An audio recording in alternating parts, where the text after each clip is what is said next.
the goose girl, the king of a great land, died and left his queen to take care of their only child. This child was a daughter who was very beautiful, and her mother loved her dearly and was very kind to her. And there was a good fairy too, who was fond of the princess and helped her mother to watch over her. When she grew up, she was betrothed to a prince who lived a great way off, and as the time drew near for her to be married, she got ready to set off on her journey to his country. Then the queen, her mother, packed up a great many costly things, jewels and gold and silver, trinkets, fine dresses, and in short everything that became a royal bride. And she gave her a waiting maid to ride with her and give her into the bridegroom's hands, and each had a horse for the journey. Now the princess horse was the fairy's gift, and it was called Falada and could speak. When the time came for them to set out, the fairy went into her bedchamber and took a little knife and cut off a lock of her hair and gave it to the princess and said, "Take care of it, dear child, for it is a charm that may be of use to you on the road." Then they all took a sorrowful leave of the princess, and she put the lock of hair into her bosom, got upon her horse, and set off on her journey to her bridegroom's kingdom. One day, as they were riding along by a brook, the princess began to feel very thirsty, and she said to her maid, "Pray get down and fetch me some water in my golden cup out of yonder brook, for I want to drink." "Nay," said the maid, "if you are thirsty, get off yourself and stoop down by the water and drink. I shall not be your waiting maid any longer." Then she was so thirsty that she got down and knelt over the little brook and drank, for she was frightened and dared not bring out her golden cup. And she wept and said, "Alas, what will become of me?" And the lock answered her and said, "Alas, alas, if thy mother knew it, sadly, sadly would she rue it." But the princess was very gentle and meek, so she said nothing to her maid's ill behavior, but got upon her horse again. Then all rode farther on their journey, till the day grew so warm, and the sun so scorching that the bride began to feel very thirsty again. And at last, when they came to a river, she forgot her maid's rude speech and said, "Pray get down, and fetch me some water to drink in my golden cup." But the maid answered her, and even spoke more haughtily than before, "Drink if you will, but I shall not be your waiting maid." Aid. Then the princess was so thirsty that she got off her horse and lay down and held her head over the running stream and cried and said, "What will become of me?" And the lock of hair answered her again, "Alas, alas, if thy mother knew it, sadly, sadly would she rue it." And as she leaned down to drink, the lock of hair fell from her bosom and floated away with the water. Now she was so frightened that she did not see it, but her maid saw it and was very glad, for she knew the charm, and she saw that the poor bride would be in her power, now that she had lost the hair. So when the bride had done drinking and would have got upon Falada again, the maid said, "I shall ride upon Falada, and you may have my horse instead." So she was forced to give up her horse, and soon afterwards to take off her royal clothes and put on her maid's shabby ones. At last, as they drew near the end of their journey, this treacherous servant threatened to kill her mistress if she ever told anyone what had happened. But Falada saw it all and marked it well. Then the waiting maid got upon Falada, and the real bride rode upon the other horse, and they went on in this way till at last they came to the royal court. There was great joy at their coming, and the prince flew to meet them and lifted the maid from her horse, thinking she was the one who was to be his wife. And she was led upstairs to the royal chamber, but the true princess was told to stay in the court below. Now the old king happened just then to have nothing else to do, so he amused himself by sitting at his kitchen window, looking at what was going on, and he saw her in the courtyard.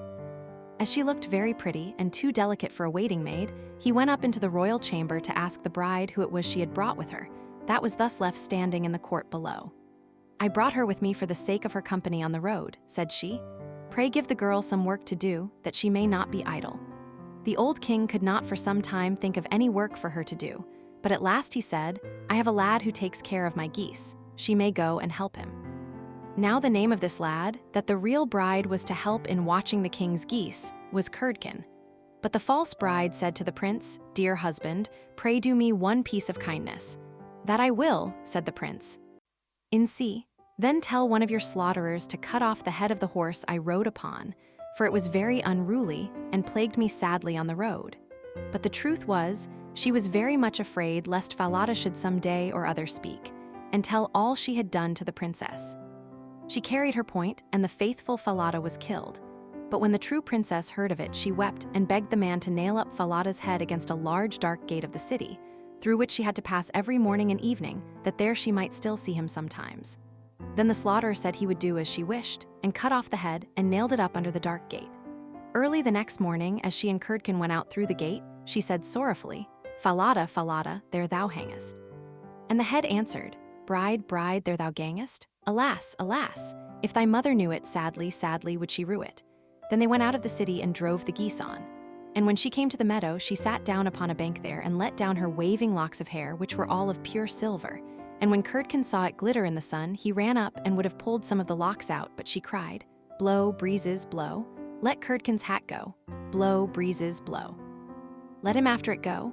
O'er hills, dales, and rocks, away be it whirled till the silvery locks are all combed and curled." Then there came a wind, so strong that it blew off Curdken's hat, and away it flew over the hills, and he was forced to turn and run after it, till, by the time he came back, she had done combing and curling her hair, and had put it up again safe. Then he was very angry and sulky, and would not speak to her at all, but they watched the geese until it grew dark in the evening, and then drove them homewards. The next morning, as they were going through the dark gate, the poor girl looked up at Falada's head, and cried, "Falada, Falada, there thou hangest?" And the head answered, "Bride, bride, there thou gangest? Alas, alas, if thy mother knew it, sadly, sadly would she rue it." Rue it?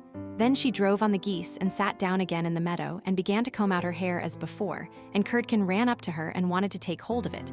But she cried out quickly, "Blow, breezes, blow. Let Curdken's hat go. Blow, breezes, blow. Let him after it go.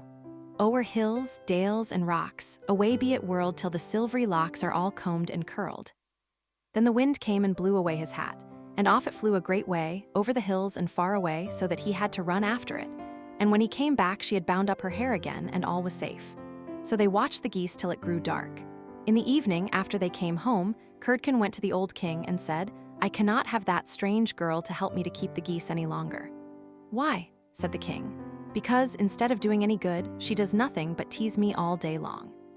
Then the king made him tell him what had happened.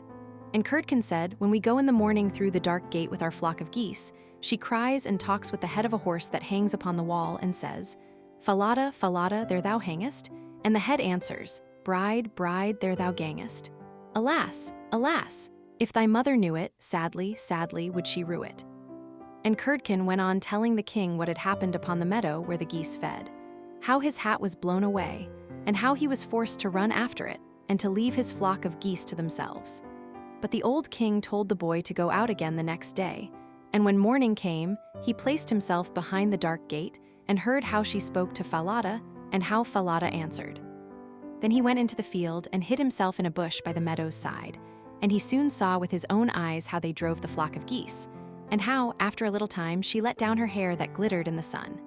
And then he heard her say, "Blow, breezes, blow. Let Curdken's hat go. Blow, breezes, blow. Let him after it go. O'er hills, dales, and rocks, away be it whirled till the silvery locks are all combed and curled." And soon came a gale of wind and carried away Curdken's hat, and away went Curdken after it, while the girl went on combing and curling her hair. All this the old king saw, so he went home without being seen. And when the little goose-girl came back in the evening, he called her aside and asked her why she did so. But she burst into tears and said that I must not tell you or any man, or I shall lose my life. Life. But the old king begged so hard that she had no peace till she had told him all the tale from beginning to end, word for word. And it was very lucky for her that she did so, for when she had done, the king ordered royal clothes to be put upon her, and gazed on her with wonder, she was so beautiful. Then he called his son and told him that he had only a false bride, for that she was merely a waiting-maid, while the true bride stood by. And the young king rejoiced when he saw her beauty, and heard how meek and patient she had been. And without saying anything to the false bride, the king ordered a great feast to be got ready for all his court. The bridegroom sat at the top, with the false princess on one side and the true one on the other. But nobody knew her again, for her beauty was quite dazzling to their eyes, and she did not seem at all like the little goose-girl, now that she had her brilliant dress on. When they had eaten and drank, and were very merry, the old king said he would tell them a tale. So he began and told all the story of the princess, as if it was one that he had once heard, and he asked the true waiting-maid what she thought ought to be done to anyone who would behave thus. "Nothing better," said this false bride, "than that she should be thrown into a cask stuck round with sharp nails, and that 2 white horses should be put to it, and should drag it from street to street till she was dead. Thou art she."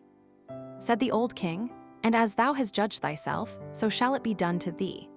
And the young king was then married to his true wife, and they reigned over the kingdom in peace and happiness all their lives.